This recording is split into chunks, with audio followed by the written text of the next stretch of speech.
नाना तरु फल फूल सुहाय, खग मृग बूंद देखी मन भाए, सैल विशाल देखी एक आगे, तापर धाई चढ़े भय त्यागे। पक्षी और पशुओं के समूह को देखकर वे मन में बहुत ही प्रसन्न हुए। सामने एक विशाल पर्वत देखकर हनुमान जी भय त्याग कर उस पर दौड़कर जा चढ़े। अति उतंग जल निधि चहु पासा, कनक कोट कर परम प्रकाशा। वो अत्यंत ऊंचा है, उसके चारों ओर समुद्र है, सोने के परकोटे का परम प्रकाश हो रहा है।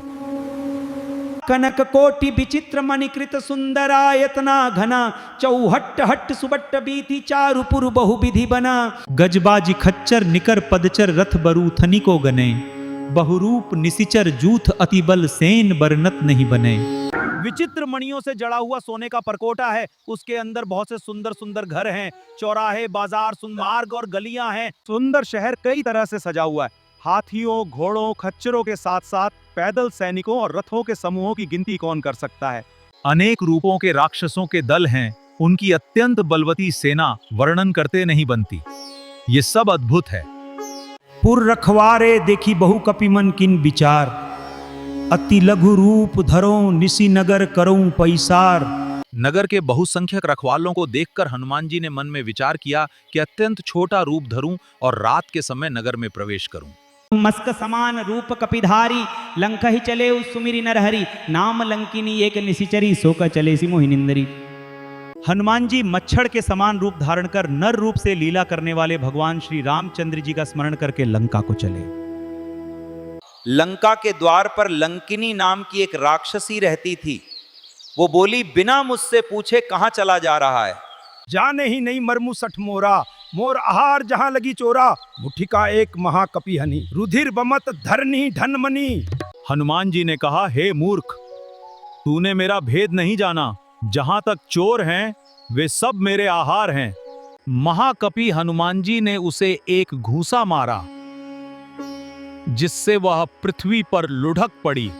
पुनि संभारी ऊंचा सो लंका, जोरी पानी कर बिन्या संसका, जब रावण ही ब्रह्म बर दीन्हा, चलत बिरंच कहा मोहि चीन्हा।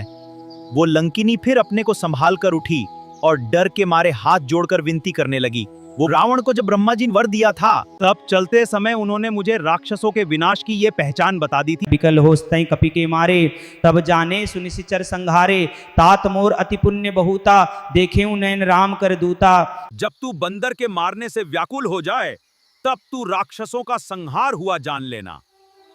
हे तात, मेरे बड़े पुण्य हैं जो मैं श्री रामचंद्र जी के दूत आपको नेत्रों से देख पाई हूँ।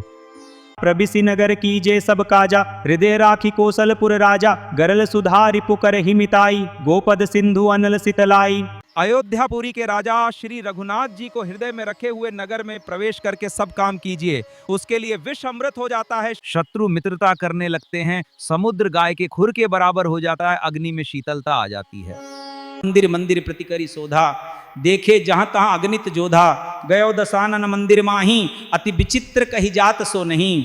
हनुमान जी एक एक महल की खोज की, जहां तहां असंख्य योद्धा देखे।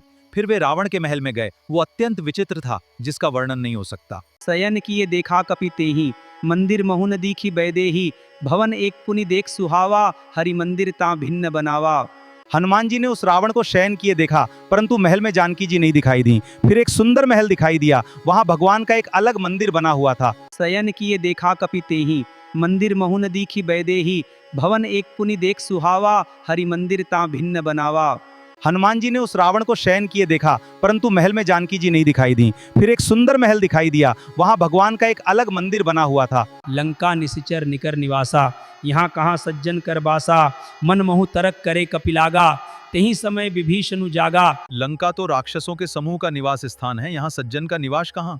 हनुमान जी मन में इस प्रकार तर्क करने लगे। उसी समय विभीषण जी जागे। तब हनुमंत कही सब राम कथा निज नाम, सुनत जुगल तन पुलक मन मगन सुमिरी गुण ग्राम। तब हनुमान जी ने श्री रामचंद्र जी की सारी कथा कहकर अपना नाम बताया। सुनते ही दोनों के शरीर पुलकित हो गए और श्री राम जी के गुण समूहों का स्मरण करके दोनों के मन मग्न हो गए। सुनहु पवन सुत रहनी हमारी, जिमि दस नन्ही महु जीभ बिचारी। तात कबहु मोहि जानी अनाथा, करिह हिं कृपा भानुकुलनाथा। विभीषण जी ने कहा, हे पवन पुत्र माँ, मेरी रहनी सुनो। मैं यहाँ वैसे ही रहता हूँ जैसे दांतों के बीच में बेचारी जीव। तात, मुझे अनाथ जानकर सूर्य कुल के नाथ श्री रामचंद्र जी क्या कभी मुझ पर कृपा करेंगे?